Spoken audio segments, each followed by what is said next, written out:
За сайн байцгаана уу манай Dark Martin 8-ны 8 дахь дугаар бэлэн болсон байна. Харин тийм 8 дугаарын ард гарсан байна бит хоёр. Ард гарлаа шүү. Харин тий. За тэгээд Martin 8-ны 8 дахь дугаар гарч байгаа. Дээрээс нь Martin 8-ны өдөр болж байгаа. Тэгээд эмэгтэйчүүдийн баярын мэндийг хүргэе. Тэгээд бүгдээрээ сайхан баярлцгаагаарай.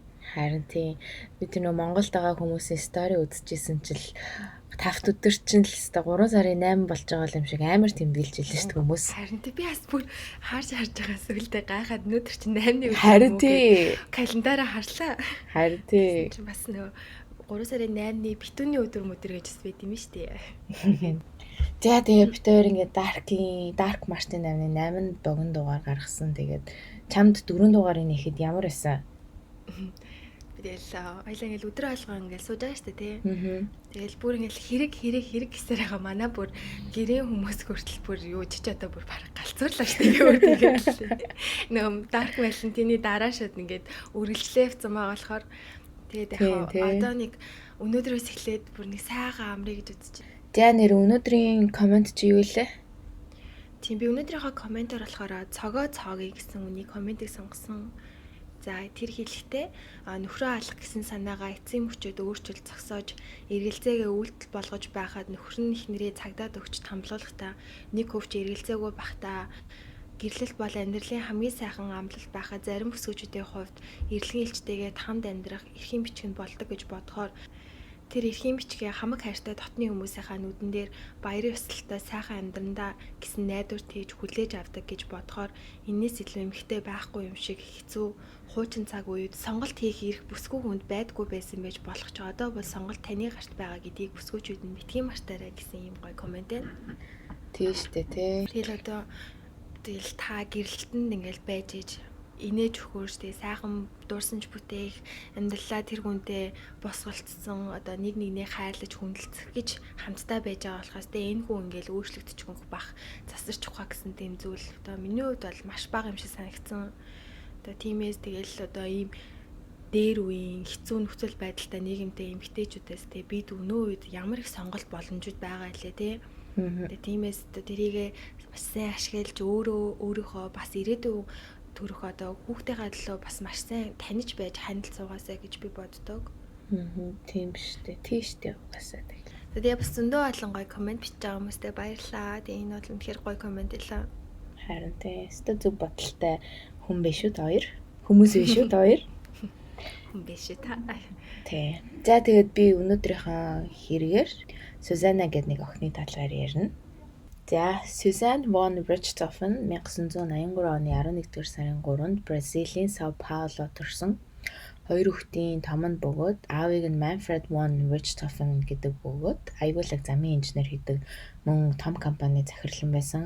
Ээжийнх нь хувьд гэвэл Marisa von Richthofen гэдэг тэгээ нэрд гарсан сэтгэл зүйч байсан. За тэгээд эрэгтэй дүүгийн Andreas Albert Richthofen гэдэг бөгөөд Suzanne-аас 4-р дүү. Ээж аав нь эгчдээ хоёрыг хувийн үнэтэй лаг сургуульд явуулдаг байсан. Бас маш их хөрөнгөтэй айл байсан гэдэм билээ. Тэгээ Сюзанны хувьд гэвэл 4 хэлээр ярьдаг, онц сурдаг. Одоо тэгэл янз бүрийн спортоор хичээлдэг. Жижитсу гэд бие хамгаалах урлагт явдаг гэсэн. Бас дээрээс нь Сюзан ингээл 7 хоногт авдаг мөнгөөрөө найзуудтай дандаа чихмэл тоглоом өдр авч өгдөг. Хөөхөн зөөлхөн охин гэж найзууд нэрдэм билээ. Харин Андреасын хувьд гэвэл бас л хичээлдээ их онц сурдаг. Тэгээ жижиг онгоцоор тоглох туртай байсан гэсэн. За бас аав нь Сюзанны нэр дээр нэг 2 офшор дансанд нийлээд бараг 10 сая доллар хадгалуулж исэн гэж хэлээ. Тэрийг нь тэгээ Сюзаннаг 18 хүрэхээр нь авах хэрэгтэй байсан гэсэн. За тэгээ нөгөө жижигцэд явдаг гэсэн шүү дээ. Тэгээ тэр үедээ Даниэл гэдэг залуутай танилцдаг. Тэр залуу нь ингээд 21-тэй өөрөөс нь тэр үедээ 5-аар ах байсан. Тэгээ тэр хоёр ингээд шууд ингээд танилцаал үерхэж эхэлсэн гэсэн. За Даниэл нь болохоор ерөөсөө ингээд ажил сургууль юу ч байхгүй 24/7 ингээд өвс сороол суучдаг байсан. Тэгээ тэрийг нь ээж аав нь мэдээ тохиндоо чи одоо на бүтггүй залуугаасаа салаач гэж ингээд амар үглэж эхэлсэн байна л да. Тэгсэн чи угаасаа одоо ингээд найз залуугаасаа салаагүй. Тэгсэн чи ээж аав нь чи ингээд Даниэлтэй салахгүй бол би чамд 7 хоногт өгдөг мөнгийг чинь өгөхөө боллоо. Бас дээрээс нь тийм их ингээд Даниэл хамт баймаар байгаа юм бол гэрээс нүүж яваад өөрийн гэсэн гэртээ олоод тэгээд та хоёр цогтой амьдрын уу яана вэ нөө өөртөө мэдгээл хэлсэн маань л та. Тэгсэн чинь Сюзанна одоо мэдээж ингээд дургу байсан ээж аавынхаа тэгэж хэлсэнд нь тэгсэн чинь яасан гэсэн чинь 2002 оны 10 дугаар сарын 31-нд Сюзан ингээд дүүтэйгээ нэг интернет кафед очиж видео тоглохоор болдог. Тэгээ гарч явахаас өмнө Сюзана ингээд гэрийнхаа бүх хамгаалалтын дууд тохио камера энтриг унтраачаад гарч явсан байна л да. Тэгээ кафедээ очичоод найз залуу болох Даниэл болон Даниэл яах Кристиантай уулзалттай. Тэгээ нөгөө кафедээ ингээд хэсэг байж тоглож байгаа нөгөө дүүдээ бид гурав нэг тийшээ явчаад өглөө чамайг хүрээд ирээд авъя гэж хэлээд тэр одоо Сьюзен, Даниэл, Кристиан 3 Сьюзний гэрлөө явдаг. За ингээд очиод Сьюзен эхэлж гэртээ орж ээж аавыгаа унтаж байгааг шалгачаад дараа нь Даниэл, Кристиан хоёрыг гэртээ оруулаад ээж аав хоёртой давхарт унтаж байгаа. Тэгээ одоо очиод алчихгүй да гэж хэлсэн юм шиг байгаа одоо миний. Тэгээд Даниэл, Кристиан хоёр дээшээ гарч эхлээд маш том төмрөн сараалж одоо том бороохоо шиг энэ төмрөөр ээж аав хоёрын ингээ нүүр нүдгүнүүдэж эхэлсэн. Тэгсэн чинь хөөрхий хамтад үхээг байсан юм байна л да. Тэгсэн чинь Даниэл доошоо буугаад том алчуур норгож авчираад даавыг ингээ боомлж алахаар шийддэг. За ингээд удалгүй ингээд аав нь нас ороод тэгээд харин ээжийнх нь толгойд ингээд хүнсний тор өгдөө штэ тэрийг толгоонд нь угалж байгаа дамсгаагүй болгож алсан гэж хэлээ. Тэгэнгүүтээ энэ гур ингээд хоорондоо ярилцсан юм шиг байгаа. За энэ хоёрын гэрт нэг хулгайч орж ирээд алдсан юм шиг боллоо гэж хэлэнгүүтээ нэг хитгэн ширхэг цаас ингээд гэрээр нь дөрөв тарааж хайчаад тэгэнгүүтээ өрөөнд нэсэн бүх мөнгийг нь авчаад гараа явцсан байхгүй. Тэгээд гарч явангуудаа Даниэлийн ах Кристиан болохоор түргэн олны газар руу яваад харин Даниэл, Сюзана хоёр буудалд орчоод өглөө эрт дүүгээ очиж нөгөө нэг PC-ний газраас очиж авангуудаа гэртээ буцаж ирдэ байна л да. За ингээд буцаж ирээд дүү нь одоо ээж аваагаа өгсөн байхыг нь хараад мэдээж их цочирдсан ойлгомжтой. Тэгээд энэ гурав ингээл гин тудлал ингээл одоо гэртээ оронгуудаа л амар гайхаж байгаа юм шиг жүжиглсэн байлгүй. Тэгэл яана ээж аваа хүчлээ энтер гэл худлаа нөгөө дүүдээ харагдуулах гад. За тэгэнгүүтээ Сюзана ингээ шууд цагтаа дуудаад тэгээ цагтаа нар ирээ Сюзанагаас мэдүүлэг авахад бид гурав өглөө гэрт ирэхэд би ээж аваагаа ийм байдалтай болсон. Тэгээ хулгайч нар орж ирээд юм олгаалчаад ээж авааг маань алаад явцсан байх гэж цагтаа хэлсэн мөлий. Тэгээ одоо за мэдээж ойлгомжтой цагтаа нар бол шууд орж ирээл хулгайч орж ирээд ээж авааг нь алчаад гарсан гэхэд нь үнэмшээгүй. Яагаад тэгэхээр хитгэн цаас одоо энэ тийм ингээ хайчаад дээрээс нь гэртээс үнэтэй цайтай одоо зурагтай байна, үнэт идэл байна. Одоо тэр мэд зүйлийг нь ерөөсө хулгайлаагүй мөртлөө зөвхөн одоо сейфэн дотор байсан мөнгөний аваа гарцсан гэхээр ямар ч үнэмшилгүй санагдсан гэсэн. Бас дээрээс нь ээж аав хоёрыг нь мэддэг хүмүүс л орж ирж алсан байх магадaltaй. Яагаад тэгэхээр хамгаалалтын систем нь унтраастай байсан. Бас хаалга цонх алин ч ингээд дэвтрээгүй зүгээр л уртлын хаалгаар ингээд алхаад орж ирснийг бодвол яг таньдаг хүн байсан гэж цагтаа нар мэддэм блэ. За тэгээд цагтаа нар ер нь энэ охин нь л ер нь ээж аваагаа алдсан юм шүүгээс хичээлж эхэлдэг. Яасан гэсэн чинь хэрэг болтгийн маргааш нь Сюзанагийн төрсөн өдөр болсон байна л да. Тэгээд эн чинь тэгээд мэдээж ээж аав нь хүцүүн чи юу төрсөн өдөр мантай сте. Тэгсэн чинь Сюзана ингээд найз нөхдөө гэртээ авчираад гэрийнхаа бассейнд ингээд сэлж мэлээ пари мари хийж мэгээдсэн чинь цагтаа нар нь юу вэ надаа харин тийм бүр яг тэгсэн гэж байгаа байхгүй юу төрсөн өдрөө тэмдэглээд байгаа юм бэ энэ ч одоо энэ аягуул бол яг энэ Сюзана тэгээд найз залууынхаа ахтайгаа нийлээд бараг л алдсан биш үү нээж аваагаа гэж сэжиглж эхэлсэн гэсэн. За ингээд энэ хоёрыг ингээд ажиглаж байгаа хоорондоо Даниэлийн ах Кристианыг бас ингээд ажиглаж эхэлдэг юм байна л да. Тэгсэн чинь Кристиан болохоор алга болсноос хэдхэн хоногийн дараа мотоцикл бэлэн мөнгөөр ингээд худалдаад авсан. За дан $100 биелэр дээрээс нь төлөлцсөн. Цагтаа нар ингээд Кристианы ямархуу айлын хүүхэд вэ энтер гэдгийг ингээд шалгаж үзэж байгаа байхгүй нэр авгийг харуулаад тэгсэн чинь ер нь бол ээж аав нь тийм нэгч тийм амар лаг баян айлын хүмүүс биш байсан. Тэгээ тийм бижиж яаж энэ Кристиан шууд ингээд бэлэн мөнгөөр мотоцикл худалдаж аваад байгаа ингээд амар сэжиглээд тэгээд мэдүүлэг авсан юм байна л да. Сюзана шууд л хэрэгээ үлээжтэй юм билээ. Тэгсэн чинь одоо тэр үед 16 настай лаг сургуульд явдаг. Тэгээ шар ус мөстэй хичээлдээ он сурдаг охин ээж аваагаа алсан гэхэд хин ч итгээгүй. Тэгэнгүүтэл энэ хоёр ах トゥ хоёр Сюзанагийн толгойг эргүүлээд эсвэл Сюзанаг мдээгүй байхад алдсан юм билүү гэх мэтэр одоо нэг ард иргэд таамаг гаргаж ирсэн блэ. Тэр үедээ шууд мэдээгээр ингээд цаццсан 16 дэх охин ээж аваагаа алсан гэхээр хин ч итгээгүй. Тэр үедээ би ч гэсэн өөрөө бараг итгээгүй юу яриад байгаа юм бэ. Ганц найз залуутай нуулзуулагын төлөө ээж аваагаа ална гэж тийм бидтэй. Тэгэл бүгдээр ингээл гайхсан гинэ. Бүгдээрээ л ер нь Сюзанагийн талд байсан. Одоо зурагт үзчихсэн одоо арт директэн. Тэгсэн чинь Сюзана одоо нэг зурагт нь сурвалжлага өгч байхдаа хуульч нь ингээд цаанаас нь за чи өстой сайн уйлаад өгөөрэй. Тэгэх юм бол хүмүүс чамд итгэхэд бараг суллагдаад зүгээр өнгөрчих юм шиг биш үгээ хоёлаа гэд хэлсэн байсныг нь азар ярилцлага авч исэн хүн бичээд шууд зурагтаар гаргацсан.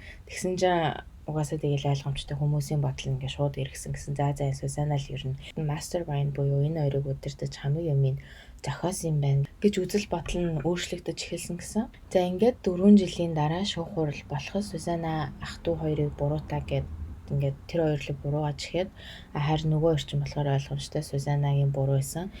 Ээж аав хоёрыг налчих юм бол бит хоёрт их мөнгө өгнө гэсэн. Тэгээ анхнаасаа л энэ бүхэн Сюзанагийн санаа байсан гэж тэр хоёр хэлдэг мөлий. Тэгээ бас дээрэс нь Сюзана шүүх хурал болж байхад ерөөсөө уйлахгүй ямар сэтгэл хөдлөл байгаагүй.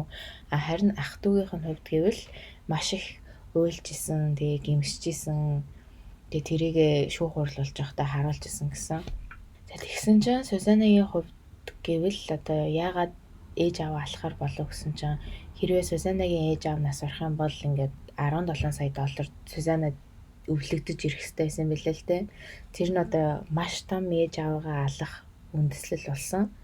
Тэгсэн чинь Сюзана яг шоронд тасаараа суух гэж байгаагаа мэдээд манай аав ээж хоёр амар архичин байсан. Тэгээ манай аав намайг орлогдог байсан гэх мэтэр ингээд ярьж исэн худлаа нөгөө шүүгчдийн бүрэлдэхүүнийг өөрийгөө өргөдүүлэх гээд тэгээд одоо тэр чинь тэгээд хуульч нар нь ойлгомжтой дүү Андреас нь мэдээлэл авахд ерөөсөө тийм байхгүй. Манай ээж аав хоёрт өстой тийм байгаагүй гэж мэдүүлэг өгдөг. За тэгээд ингээд ер нь ингээд шүүх хурал нэлээд удаан болж өнгөрсний дараа Сюзана буруутай болох нь тогтогдож 2006 онд 40 жилийн хорих ял авсан мөлий. Харин ах トゥ хоёр нь 38 жилийн ял авсан мөлий. Тэгээ бас нэг сонирхолтой юм олсон нь Бразилд хэрвээ нэг тийм амар хэрэг хийгээгүй бас сайн хүмүүжигч байх юм бол баяр болгоноор 7 хоног хүртэл шоронгоосоо гарч болт юм байна л да.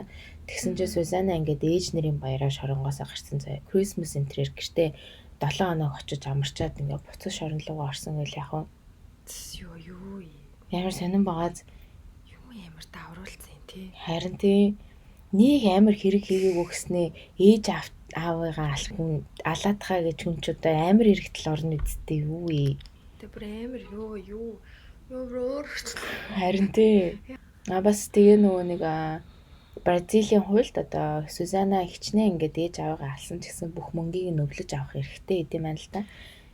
Тэгээ одоо ингээд шоронгоос гарсны дараа нөгөө 17 сая доллароо өвлөж аавна гэл ингээл бодоод шорондоо сууж байгаа шүү дээ. Тэгсэн чинь нөгөө дүү Андреас нь шүүхтэд хамаг мөнгийг нь өөрийнхөө нэр дээр шилжүүлсэн гэсэн. Йоо. Харин тий хөөр хийдэ тэр дүүн тий зүгээр өмчрүүлждэг насан тий. Харин тийм аа зүтэй. Жаан байх. Өөрхийн амтаа тэр дүү нөгөө нэг угаасаа л өсвөр насны жоохон хүүхэд тэгэл амар видео тоглоом PC-ний газар очиж нөгөө нэг амар тоглох дуртай.